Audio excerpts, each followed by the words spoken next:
전쟁 없는 세상을 꿈꾸기에 전쟁을 연구합니다. 안녕하세요. 뉴스 멘터리 전쟁과 사람 허준입니다. 안녕하세요. 윤지연입니다. 그리고 오늘 함께할 방종관 센터장님 또 태성화 기자님 나와주셨습니다. 네. 안녕하세요. 안녕하세요. 반갑습니다. 네.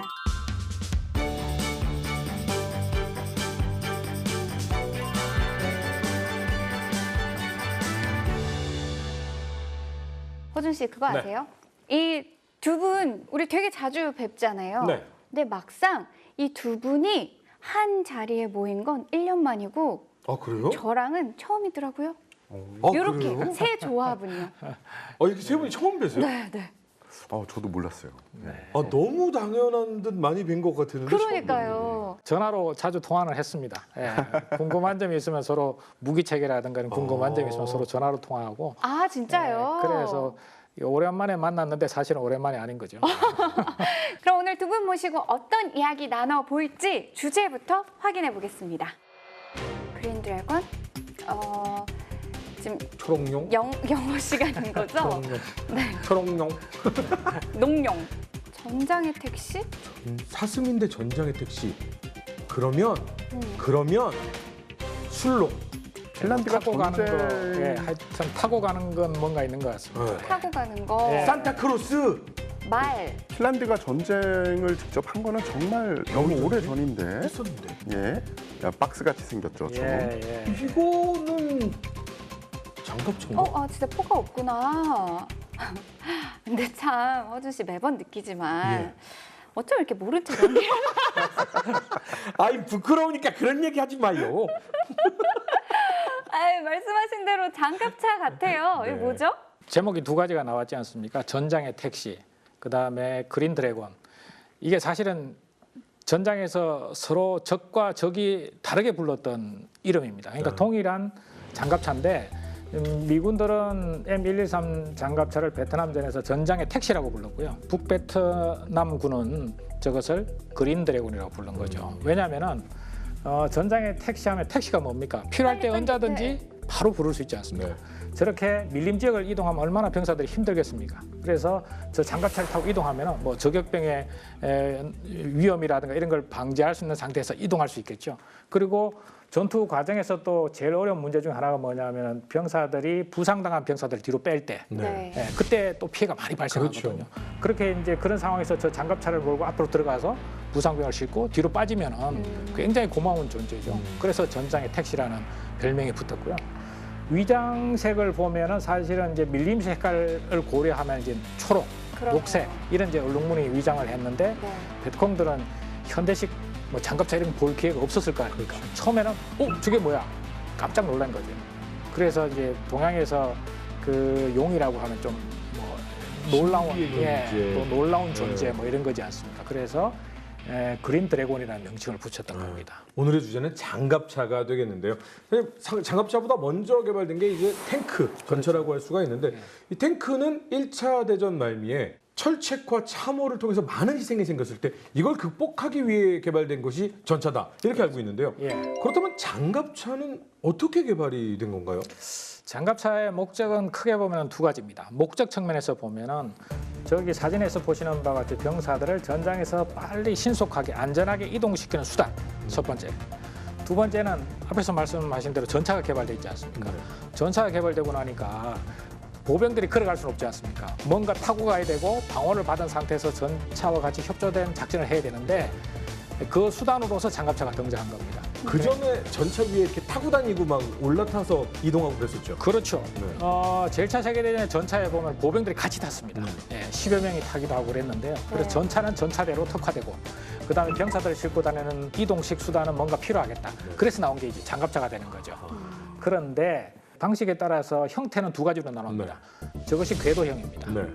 그다음에 이제 바퀴형으로 되어 있는 게 장갑차가 또 있습니다. 이게 이제 용어로는 뭐 차륜형 또는 장륜형 이런 용어를 씁니다. 그런데 통상적으로 보면은 보병들을 이동시키기 위한 목적으로 운용될 때는 차륜형 장갑차를 주로 많이 쓰고요. 전차와 협조된 작전을 할 때는 궤도형을 많이 씁니다. 왜 그럴까요? 차륜형이 일단은 빠르고 기동성이 있을 것 같긴 한데 그렇죠. 안정적이고 튼튼한 건 궤도형이 강할 것 같아요. 맞습니다. 차륜형은 도로 위에서만 주로 이용할 수밖에 없죠. 네. 야지나 뭐 사막이나 이런 데서는 저 차륜형이 속도나 또 여러 가지 험지 극복 능력이라는 게 제한될 수밖에 없습니다. 그래서 기계화 부대에서 작전을 하는 장갑차는 주로 궤도형을 쓰고요. 보병 부대에서 보병들의 이동을 목적으로 하는 장갑차는 차륜형을 쓰게 되겠습니다. 그래서 오늘은 주로 이제 다 할 수 없기 때문에 네. 궤도형 장갑차의 발전 과정을 중심으로 이야기를 나눠보면 좋을 것 같습니다. 방금 말씀하신 이 궤도형 장갑차는 이 전차와 협동 작전을 그렇습니다. 위해서 예. 생겨났다고 하는데 그렇다면 최초의 장갑차는 언제 생겨났을까요? 예, 최초의 장갑차의 기준을 어느 시점으로 잡느냐가 좀 중요하긴 한데요. 실전에 쓰인 장갑 차량의 시초는 1902년 영국이 만든 심스 모터 워카라는 게 있습니다.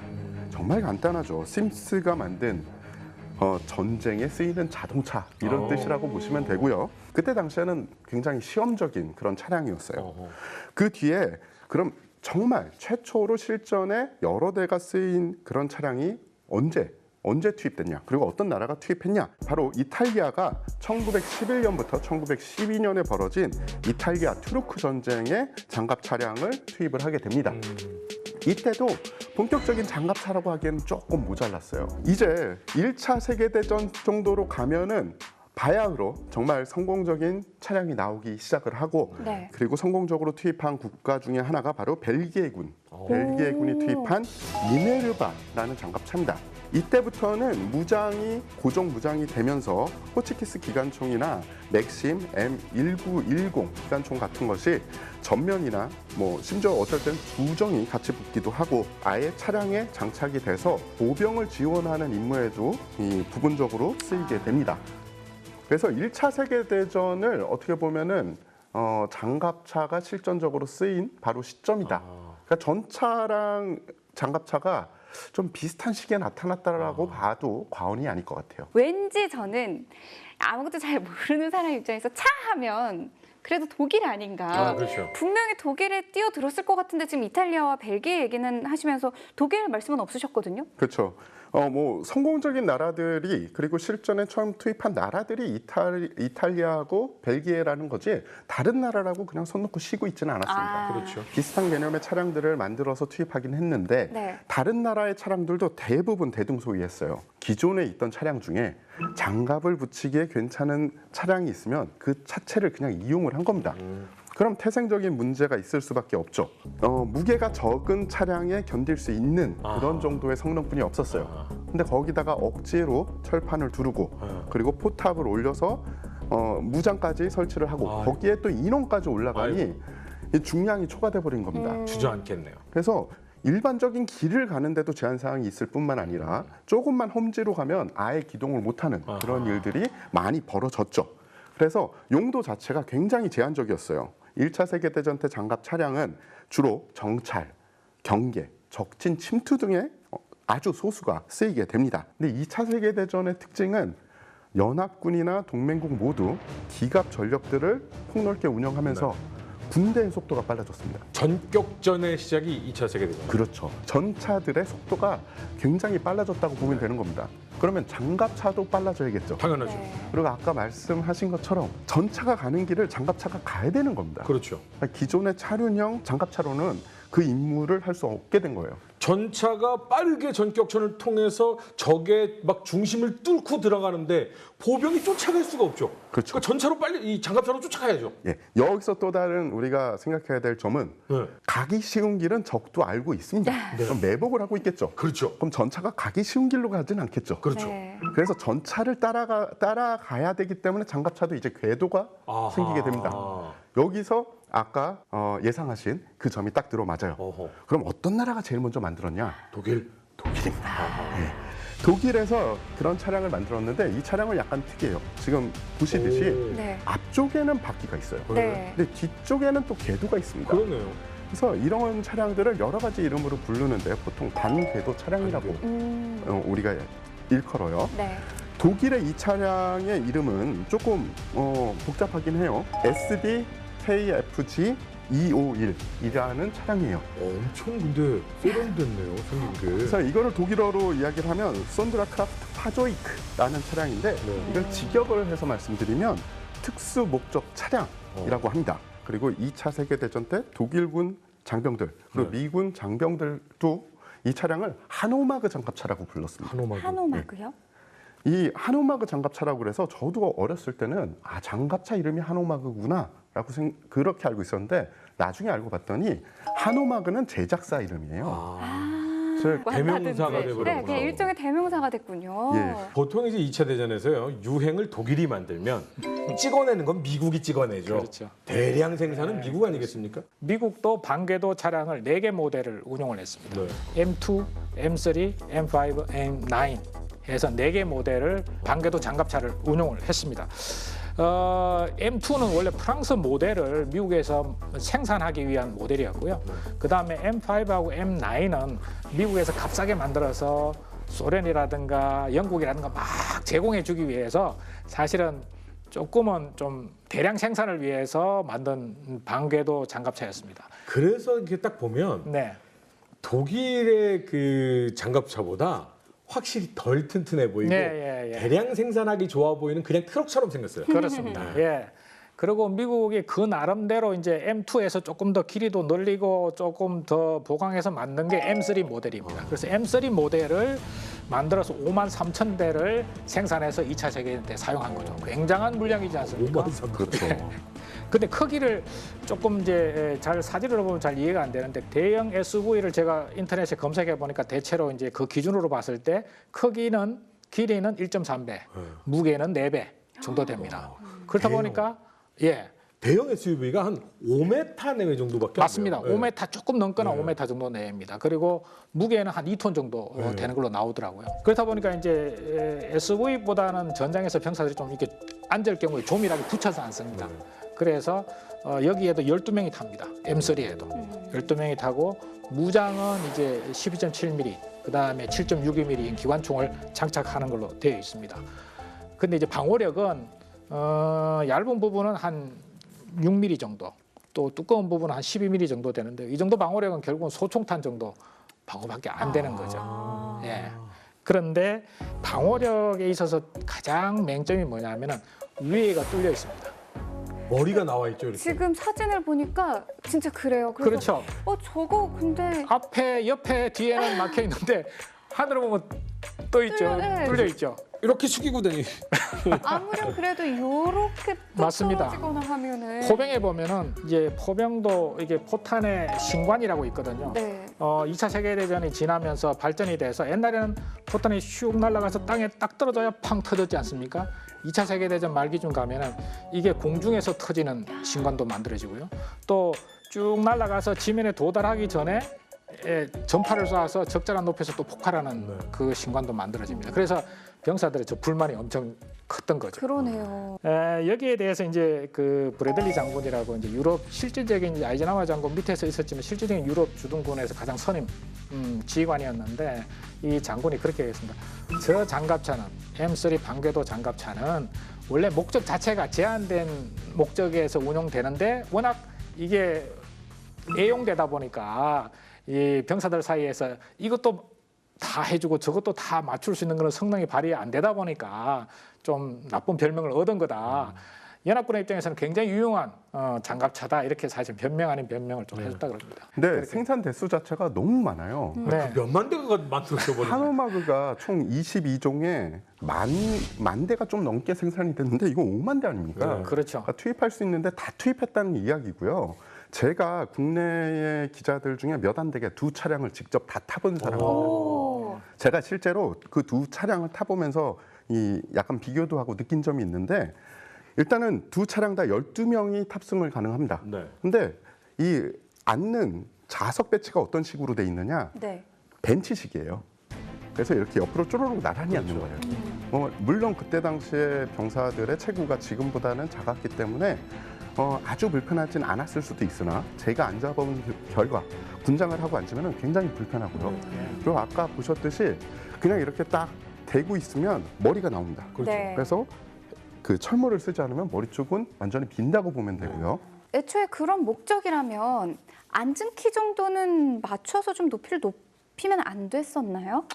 그것도 뭐 물론 그런 식으로 나중에는 약간 뭐 자신들이 철판을 용접을 한다든지 그렇게 해서 급조해서 추가로. 예, 아니면 최소한 우리 수류탄 떨어지는 건 막자 해가지고 그 위에다가 천막을 씌우고 이런 급조를 하긴 해요. 네, 네. 근데 처음에 만들었을 때는 이게 그렇게 많은 부분까지 고려 안 되는 경우가 많습니다.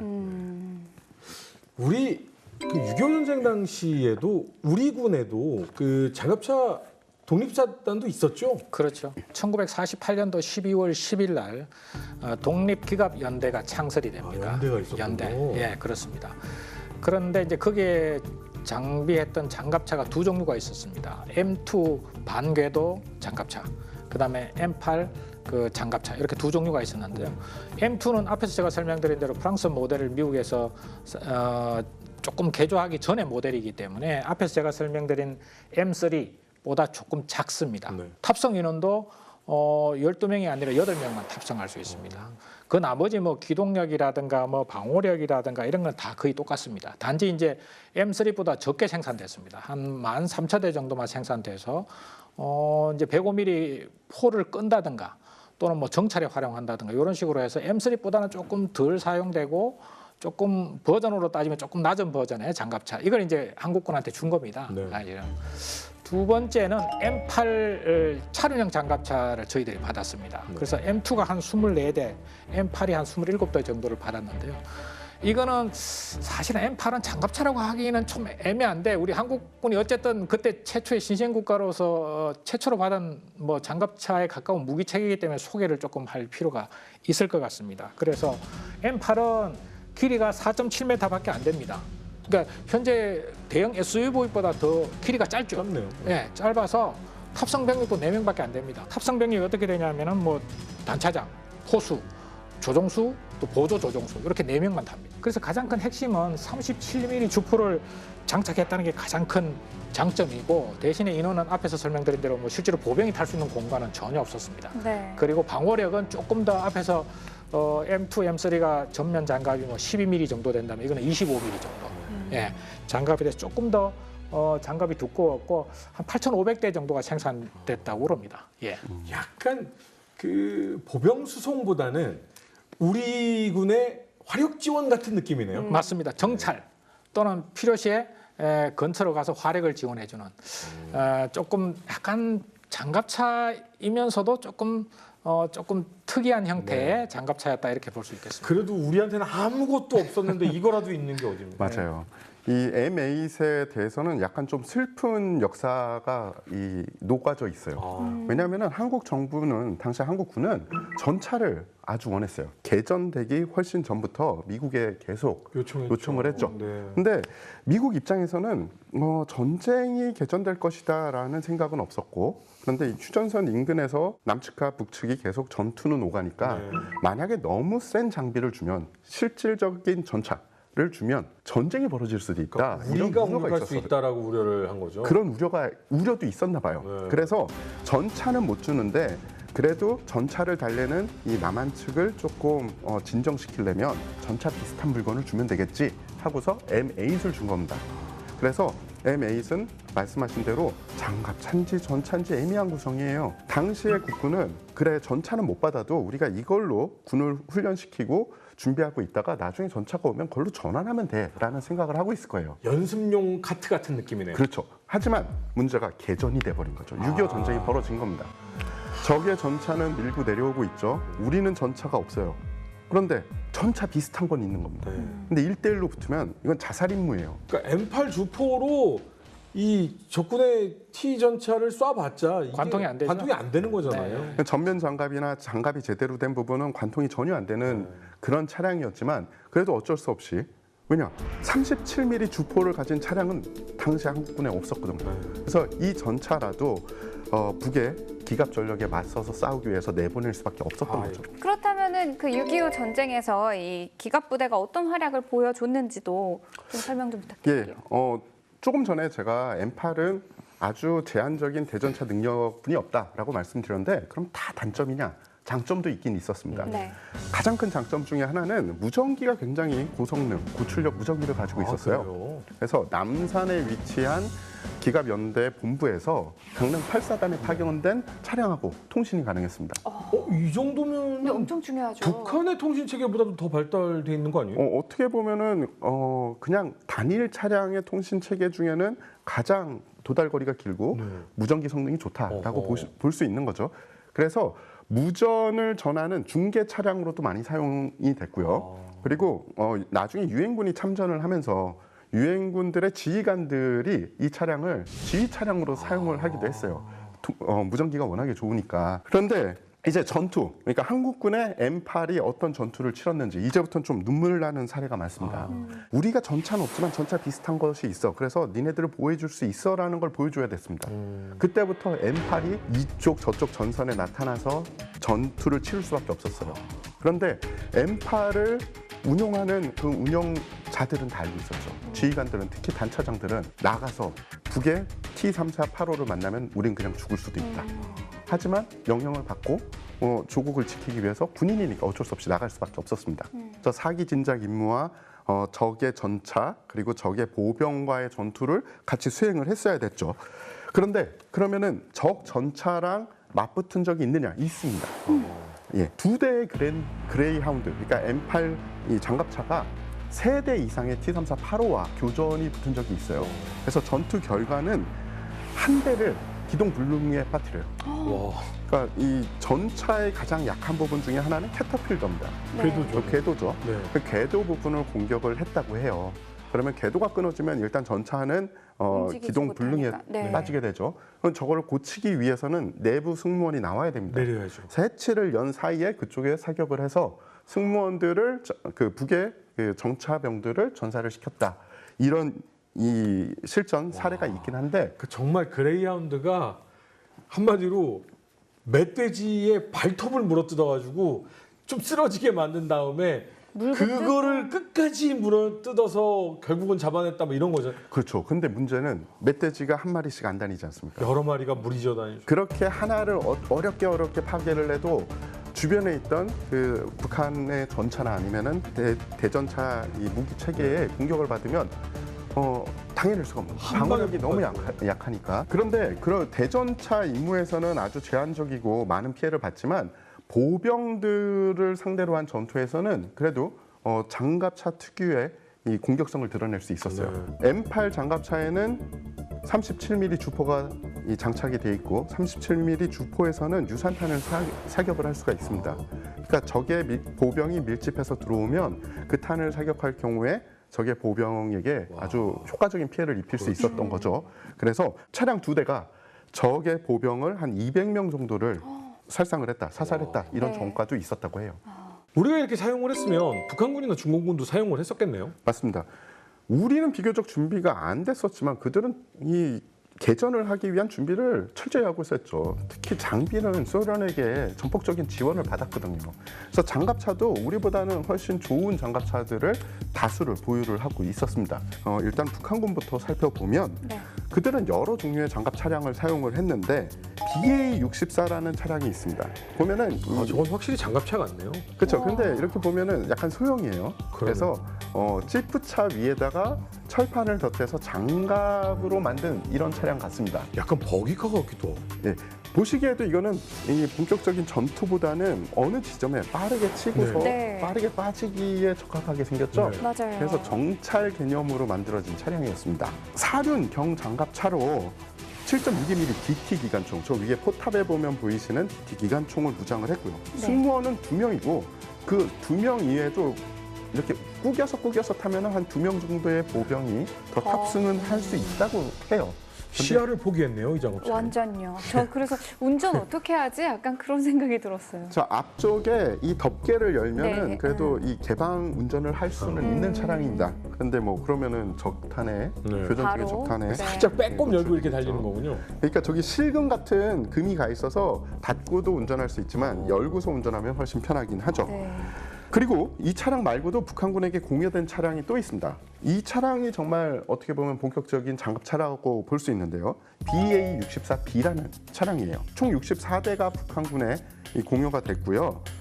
이 차량은 일종의 특수부대인 제603 모터사이클 연대에 편제가 돼서 모터사이클 활동을 했습니다. 자, 그러면은 이 차량만 있나? 아닙니다. DTR-40이라는 차량이 있습니다. 보시면은 약간 더 장갑차에 가깝죠. 네, 네. 그리고 병력을 수송할 수 있는 공간이 훨씬. 그렇죠. 늘어났죠. 이 차량은 소련에서 만들었지만 실전은 사실은 6.25 전쟁 때 처음 겪게 돼요. 그것도 북한군과 중공군에게 공여된 차량이 첫 번째 실전을 겪게 됩니다. 확실히 이렇게만 봐도 기계화 수준 자체가 좀 차이가 많이 많이 났구나 났네요. 라는 생각이 좀 네. 듭니다. 자, 그럼 다시 눈을 한번 돌려서요. 2차 세계대전. 요 2차 세계대전은 끝났지만요. 미국, 소련의 냉전이 이 뒤에 바로 시작이 됩니다. 당시 미국과 소련은 군비 확장을 어마어마하게 이제 시작을 했는데요. 그때 장갑차 경쟁도 당연히 치열했겠죠. 그렇습니다. 실제로 전차와 협동 작전을 위한 궤도가 장착된 제대로 된 장갑차는 결국은 냉전 시대에 출현한다고 보면 됩니다. 그러니까 미국만 하더라도 그 2차 대전 세계대전 중간에 기갑사단을 창설했거든요. 그렇다 보니까 장갑차도 전차와 협동 작전을 할 수 있는 궤도형 장갑차는 제대로 발전이 안 된 상태에서 응급조치로 장갑차를 막 만들어서 하던 게 이제 결국 2차 세계대전 시기였고 그것이 한국전쟁까지 쭉 이어져 왔다 이렇게 이해하면 되겠습니다.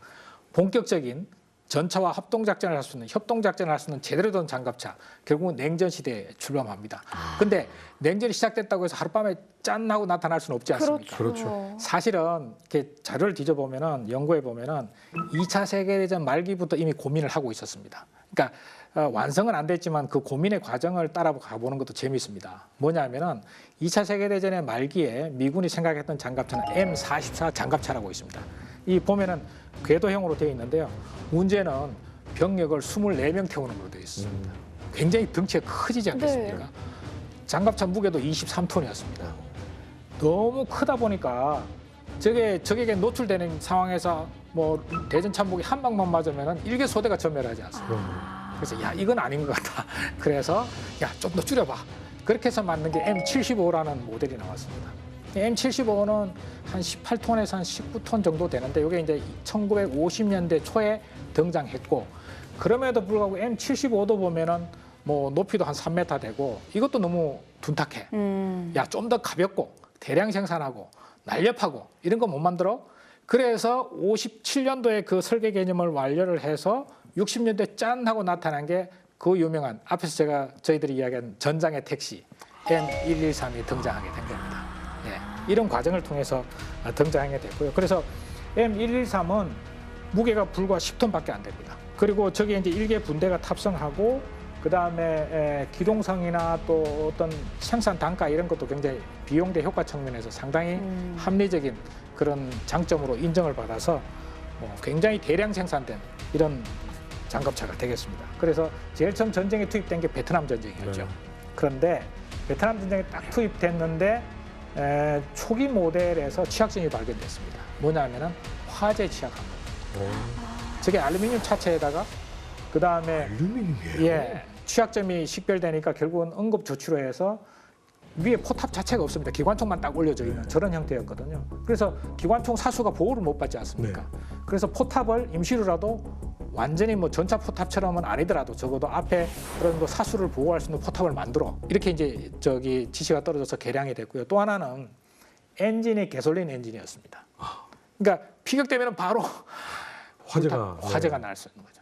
병사들이 굉장히 싫어합니다. 그 뭐 지퍼라이터 뭐 이런 이제 별칭을 붙일 정도로 그래서 엔진을 디젤로 바꿨습니다. 이렇게 이제 개량한 게 M113A1이 등장하게 된 거죠. 하나 더 말씀드리고 싶은 것은 한국군이 최초로 기계화 부대를 창설하면서 가지게 된 장갑차, 제대로 된 장갑차, 바로 저 모델입니다. 123A1. 1967년도 미국에서 처음으로 우리한테 86대를 저희한테 최초로 제공을 해줬고요. 베트남전에서 맹호 부대가 갔을 때 미군들도 저걸 사용하니까 우리도 필요하다. 이렇게 요구를 해서 44대를 받았습니다. 그리고 1971년도에 미 7사단이 주한 미군 이제 2개 사단이 있다가 7사단이 먼저 철수를 하거든요. 그때 270여 대를 또 받았습니다. 한 400대에서 500대 정도 되지 않습니까? 그래서 1973년도 드디어 기계화 사단을 우리가 최초로 창설했습니다. 그러니까 이렇게 보면은 참 눈물겨운 과정이죠. 1948년도에 처음에 기갑연대를 만들어서 전쟁의 틈바구니 속에서 그 기갑연대에 많은 장병들이 헌신이 있었고 30년 가까이 된 시간 동안 그 험난한 그런 과정이 있었죠. 네. 약간 이 첨언을 하자면 네. 그야말로 그냥 베스트셀러 장갑차라고 보시면 되고요. A2, A3로 진화를 하면서 여러 번 변형이 생겨났고요. 그중에서는 박격포를 탑재할 수 있는 개량형과 그리고 토미사일 발사형 M113도 생겨나게 됩니다. 그리고 아까도 말씀을 하셨듯이 초기형 모델 그리고 일부 모델들은 한번 불이 붙으면 화재가 붙으면은 알루미늄 특성상 진화하기가 되게 힘들었어요. 그러니까 끄기가 힘들었던 거죠. 그리고 또 하나의 문제점이 뭐냐 하면은 지뢰에 대한 방어가 없었습니다. 그래서 이 별도의 방탄 키트를 하부에 붙이지 않으면 지뢰에 대한 방어는 좋지 않은 편이었고요. 자, 그런데 방어력이 어느 시점에서 이제 좀 증강이 되느냐? 바로 A3에 가서는 증가 장갑이 부착이 되면서 비로소 14.5mm 화기에 대한 방어력이 생기게 됩니다. M113 이 A1 장갑차가 우크라이나에도 갔어요? 그렇습니다. 60년 전에 만들어서 배치되기 시작한 무기체계가 지금 우크라이나에 제공되고 있다는 게 좀 아이러니하죠. 아이러니한데 제가 조사를 해봤더니 지금 공식적으로 식별이 되는 거는 한 500여 대 제공된 것으로 나와 있습니다. 미국이 한 300대 정도를 제공했고요. 리투아니아, 호주 이런 국가들이 뭐 몇십 대씩 이렇게 지원을 해준 겁니다. 그런데 지금 일부 이제 그 우크라이나 병사들은 그럼 M113 장갑차에 대해서 어떻게 생각하느냐를 확인해봤더니 우크라이나 병사들은 뭐 방어력이나 뭐 공격력 이런 것들은 좀 제한되지만은 기동력 측면에서는 굉장히 운영 유지, 기동력 측면에서 굉장히 만족스럽다 이렇게 이야기를 한다고 그럽니다. 부품이나 이런 것들이 워낙 잘 공급이 돼서 원래 소련의 장갑차들은 원래 부품 공급이나 뭐 수리 정비 이런 게 굉장히 약합니다. 미국은 그런 것들이 잘 돼 있죠. 그래서 운영 유지, 수리 부속 공급, 뭐 그다음에 안정감, 속도 이런 측면에서 장점이 있다 보니까 우크라이나 장병들도 굉장히 구형 장비지만은 상당히 만족해하고 있다 이런 총평을 듣고 있습니다.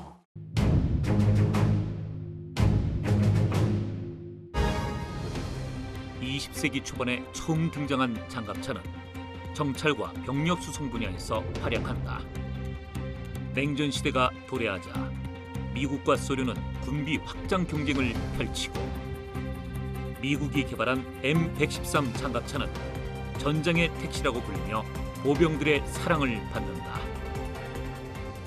그럼 냉전 시대에 이런 베스트셀러 걸작을 미국이 만들었다라고 한다면 당연히 소련도 이에 맞서는 장갑차를 만들어냈겠죠. 그렇죠. 1967년도는 장갑차 발전에 있어서 항상 회자되는 연도입니다. 1967년이요. 예.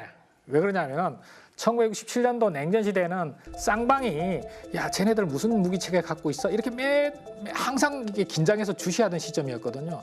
그런데 67년도 혁명 기념일 프레이드를 하는데 소련이 신무기를 딱 등장시켰습니다. 그게 BMP-1 새로운 형태의 장갑차가 딱 등장한 겁니다. 딱 저 모습을 보고 나토를 포함한 미국 군사 전문가들이 깜짝 놀랐습니다. 이거 전차처럼. 야 전차야 장갑차야 이렇게 된 거죠. 왜 그러냐면 M113하고 비교해보면 딱 알 수 있습니다. M113은 기본적으로 전장의 택시라는 별칭처럼 병력들을 단순히 이동시키는 데 주목적을 두고 있는 겁니다. 네. 그런데 딱 보시면은 BMP-1은 전차 포탑처럼 포탑을 가지고 있지 않습니까? 네. 그래서 저게 장갑차야? 전차야라는 생각을 딱 가지면서 저것을 타면은 막 이동간에도 전투를 할 수 있겠네? 라는 생각을 한 거죠. 특히 저기 보면 이제 그 충항구라는 걸 옆에 모병이 탑승하는데 그 옆에 탑승한 상태에서도 사격할 수 있도록 충항구를 다 만들었습니다. 거기다가 저게 70mm급 이상의 주포가 달려 있죠. 그래서 미국에서 야 개념이 다른 장갑차네라고 해서 충격을 받은 겁니다. 저때부터 이제 보병 전투 장갑차라는 개념이 등장한 겁니다. 그래서 병력을 이동하는 것 플러스 전차와 협조된 작전을 이동간에도 전투를 하는 그런 장갑차가 등장한 거죠. 새로운 개념이라는 것이죠. 그런데 저 등장 배경은 또 이게 시소 게임인 겁니다. 네. 1950년대 이제 아이젠하워 대통령이 대량 보복 전략이라 그래서 재래식 전쟁에도 언제든지 필요한 핵무기를 사용할 수 있다 이렇게 이제 공언을 했거든요. 억제를 위해서. 소련군의 입장에서는 야 이제 전쟁은 핵탄이 떨어지는 상황에서 전쟁을 해야 돼. 그러면 앞에서 M113처럼 또는 위에 개방된 장갑차로는 방사능 낙진이나 이런 상황에서 작전을 못하지 않습니까? 그래서 전차처럼 보호된 상태에서 보병들이 저 안에서 방독면이 있고 어느 정도 핵전 상황에서도 작전을 할 수 있어야 돼. 그런 개념에서 만들었던 겁니다. 그러다 보니까 이제 새로운 개념, 이제 이 적용된 BMP-1이 등장하면서 서방 군사 전문가들한테 상당한 충격을 가하게 된 거죠. BMP-1의 성능을 좀 말씀해 주셨는데 뭐 공격력이라든지 뭐 무게라든지 조금 더 구체적으로 좀 말씀을 해주실까요? 그렇죠. M113하고 비교해서 보는 게 가장 쉽게 이해하게 될 것 네, 같습니다. 네, 네. 그렇죠. M113 보면 이제 12.7mm 또는 7.62mm 기관총만 달려 있지 않습니까? 그런데 BMP-1은 73mm 주포가 달려 있습니다. 와, 꽤 크네. 그렇죠.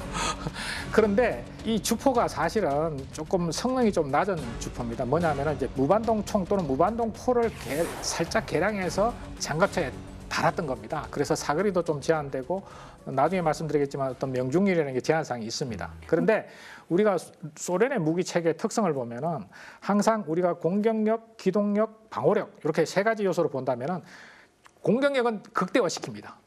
최대한 맥시멈으로 하고 방어력과 그다음에 기동력은 일단 그 후순위로 밀린다는 거죠. 그래서 공격력을 극대화시키기 위해서 73mm 주포를 딱 장착한 겁니다. 두 번째, 야 장갑차는 필요하면 전차도 상대해야 되잖아. 그래서 역사상 처음으로 여기다가 대전차 유도 미사일을 딱 장착을 한 겁니다. AT-3 우리 중동 전쟁에서 이스라엘 기갑 부대도 혼난 AT-3 새거 그 대전차 미사일을 네. 딱 장착을 한 겁니다. 슬슬 믿음이 떨어지기 시작하는데요. 네네. 보여주기식 아닌가요? 그래서 어쨌든 공격은 굉장히 극대화돼 있죠. 네. 그런데 무게를 딱 보면은 무게가 13톤밖에 안 나갑니다. 무게가 13톤밖에 안 나간다고요? 그렇습니다. 주포를 달았는데요? 그렇습니다. 그러면 결국 어디서 마이너스가 됐겠습니까? 장갑이요. 장갑이죠. 결국은 M113하고 장갑은 대동소이한 겁니다. 사실은. 그래서 똑같이 알루미늄인가요?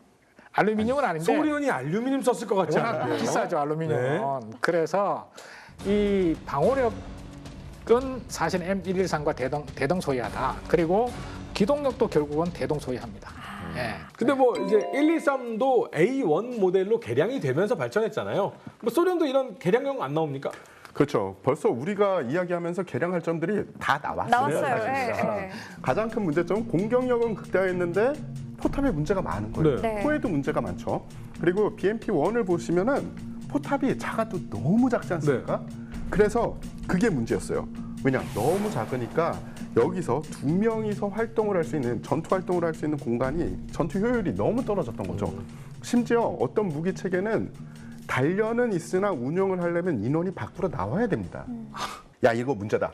그래서 무장도 바꾸고 포탑도 좀 더 크게 키우자. 이게 이 큰 포인트 중에 하나였어요. 그걸 만들어 놓고 생각했다고요? 그렇죠. 예. 그러니까 어차피 개량은 만든 거에서 실시가 되는데 네. 대전제 몇 가지가 그러니까 문제가 있는 대전제가 바뀌어야지 문제점들이 제대로 고쳐지잖아요. 네. 근데 대전제를 그 고칠 수 없는 게 몇 가지가 있었는데 하나는 무게였습니다. 또 하나는 원가 절감이라는 문제였어요. 네.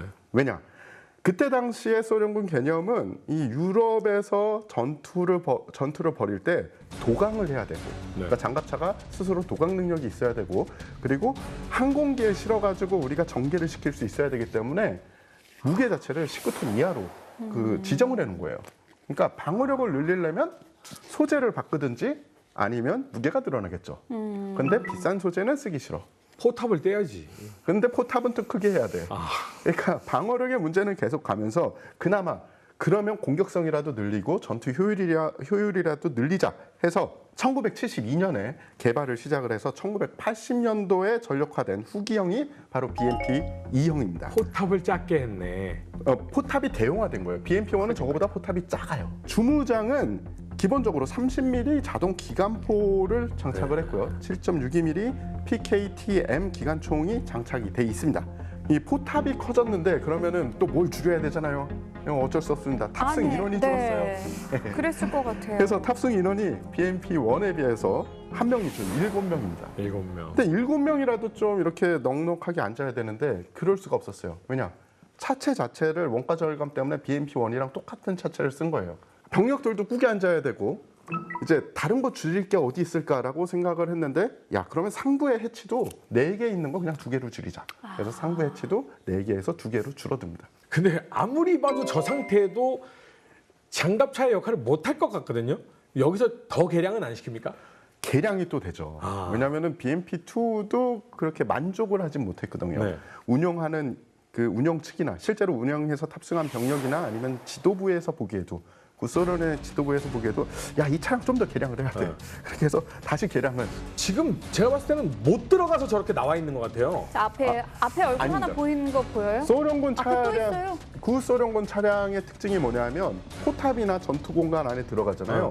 동료와 굉장히 친밀한 전후회를 그렇죠. 느낄 수 있습니다. 그러니까 도저히 못 견디겠으니까 나와 있는 거야. 그러니까 되게 격리하는 척하고 있지만 답답해서 나온 거야. 대부분 어깨와 어깨가 닿을 정도로 가깝기 때문에 저 안에서 재장전을 한다든지 다른 무기 체계를 누르려면 어떤 느낌일지 대강 예, 그림이 그려지시죠. 자, 그래서 BMP2를 또 개량해서 BMP3가 1987년부터 전력화가 시작이 됩니다. 나군요. 근데 이 차량은 보시면은 약간 달라요. BMP2하고도 다르고 원하고도 다르죠. 뭐가 약간 넓적해진 것 같기도 하고. 값도 젖었고요. 네. 그런데 이 차량은 사실은 BMP2를 개선해서 더 좋은 차량으로 만들어야지 하는 개념보다는 경전차에 보병이 탑승할 공간을 억지로 꾸겨 넣었다라고 보시면 됩니다. 아, 전차를 개량한 느낌이군요. 예.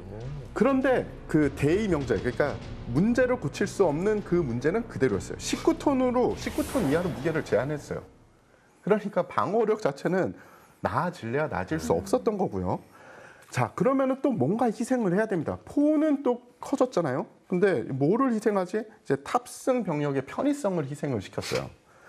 이 초경의 경우 주무장이 AT-10 대전차 미사일 발사가 가능한 100mm 저압 강선포였고요. 그리고 30mm 기관포를 쌍열로 장비를 했습니다. 그러니까 공격력은 표면적으로 늘어났고 네. 그리고 수치상으로는 4,000m까지의 교전이 가능한 그런 이 수치입니다. 기동성은 그래도 괜찮았어요. 500마력 엔진을 탑재를 해서 비교적 좋고 선의 능력도 당시 전차급이다라고 할 정도로 선의 능력은 좋았습니다. 방어력은 아까 말씀드린 대로 그다지 좋지 않아서 30mm 기관포에 대한 방어도 겨우겨우 할 수 있을 정도였고요. 측면 같은 경우에는 7.62mm 철갑탄도 겨우 막는 그런 수준이었습니다. 몇 사람이 타는 거예요? 보시면은 보병이 하차를 하려면 한 번에 하차를 확 할 수 없습니다. M113처럼 후면 램프만 내리고 탑승했던 보병들 우르르 내리는 게 아니라 지금 오른쪽에 있는 사진처럼 보병이 내리려면 다 우겨 앉아 있기 때문에 먼저 상부 해치를 열어서 고개를 내밀 공간을 만들고 뒤쪽에 있는 그 대원들이 후방의 해치를 열어서 이렇게 올라갔다가 내려가서 하차를 해야 되는 그런 방식이에요. 그리고 아래쪽에 엔진이나 기관부가 있기 때문에 추운 나라에선 괜찮죠. 하지만 열이 올라갈 거 아닙니까? 그래서 더운 나라에서는 저 차량에 타고 있는 게 굉장히 곤욕스러웠다라고 이야기를 하더라고요. 작전을 수행하는 병사는 전혀 배려하지 않은 이 장갑차인 거네요. 그렇죠. 그러니까 탑승 병력의 편의성은 그다지 생각하지 않았다라고 보는 게 맞겠죠. 그런데 하나의 약간의 장점은 나중에 제가 대략적으로 설명드리겠지만은 이게 이제 그 도하 능력, 강을 도하할 때 속도가 통상적인 그 서방측 장갑차하고 추진 방식이 달라서 한 1.5배 정도 됩니다. 뭐 시속 한 10km 정도까지 나와서 그런 점은 장점이다. 전체적으로 공격력은 우수한데 방어력은 떨어지고 그다음에 병사들의 어떤 임무 수행 여건은 굉장히 낮고 기동력은 비슷하고 이렇게 총평을 할 수 있을 것 같습니다. 네. 그럼에도 불구하고 BMP3가 BMP1이나 2보다는 많이 좋아졌습니다. 이 BMP3도 우리 군에도 운용이 됐었나요? 그렇죠. 왜 우리나라에서 운용이 됐어요? 예, 굉장히 특이한 케이스죠. 지금 같았으면 뭐 상상할 수 없는 상황인데 냉전이 끝나고 나서 대체로 이제 어떤 무기 교류라든가 이런 게 좀 자유로웠던 시절에 저희가 러시아에 차관을 제공해 준 적이 있습니다. 네네네. 경제 차관을. 그런데 이제 러시아가 그것을 현금으로 갚을 능력이 없으니까 그럼 무기로 갚겠다. 붉은 프로젝트. 예, 제안을 해서 그래서 저희가 이제 무기를 검토를 했습니다. 그래도 어쨌든 우리 전력 증강에 도움이 돼야 되니까 그래서 검토해서 들어왔던 무기 체계가 이제 T-86 전차, 그다음 BMP-3 장갑차, 요게 이제 들어왔던 거죠. 당시로 봐서는 소련이 가지고 러시아가 가지고 있는 최상의 무기 체계, 첨단 무기 체계를 저희가 들어온 겁니다. 그래서 T-86는 1개 대대 30여 대를 도입을 했고요. 그다음에 BMP-3는 2개 대대분 한 70여 대를 도입을 했습니다. 지금 현재는 벌써 한 30년이 지났죠. 90년대 중반에 들어왔으니까 지금 현재는 KCTC 훈련장에 대항군 부대에서 운영하고 있습니다. 딱 맞지 않습니까? 우리가 전투를 막 할 때 상대방의 적군을 상정해서 적군을 전문적으로 묘사하는 부대가 있거든요. 네네. 그게 이제 흔히 대항군 부대라고 합니다. 그 대항군 부대가 그렇죠. 러시아, 소련 장갑차로 무장해 있으니까 완벽하게 실전적인 훈련이 가능한 겁니다. 그래서 70여대를 다 가질 수는 없고요. 또 그렇게 필요하지도 않습니다. 대항군 부대 입장에서는. 그래서 그 70여 대를 추려서 동료 전용하고 해서 이제 앞으로 수리부속 쓸 거 다 이렇게 추려놓고 아주 극소수 10대 내지 20대 정도만 이제 운용을 하면서 필요시에는 그 준비해놓은 수리부속을 계속 쓰는 걸로 이렇게 했습니다. 장갑차에 대해서 저희가 뭐 113A1이라든지 많은 이야기를 들어봤습니다만 아직도 할 이야기가 많이 남았습니다. 장갑차에 대한 신화 이야기 다음 시간에도 계속해서 이어나가도록 하겠습니다. 다음 이야기. 1차 대전 당시 처음 등장한 장갑차는 2차 대전과 6.25 전쟁을 거치며 주력 무기로 자리 잡는다. 뒤이어 냉전 시대에서는 미국과 소련이 각각 M113과 BMP 계열 장갑차를 개발하면서 발전을 거듭한다. 특히 미국 육군은 현대적 장갑차의 표준 모델로 자리 잡은 브래들리를 개발하는데 현대 전장에서 보병의 발로 자리 잡은 장갑차의 발전 과정과 미래 청사진은 무엇인가? 진화를 거듭하는 장갑차 2부 많은 시청 바랍니다.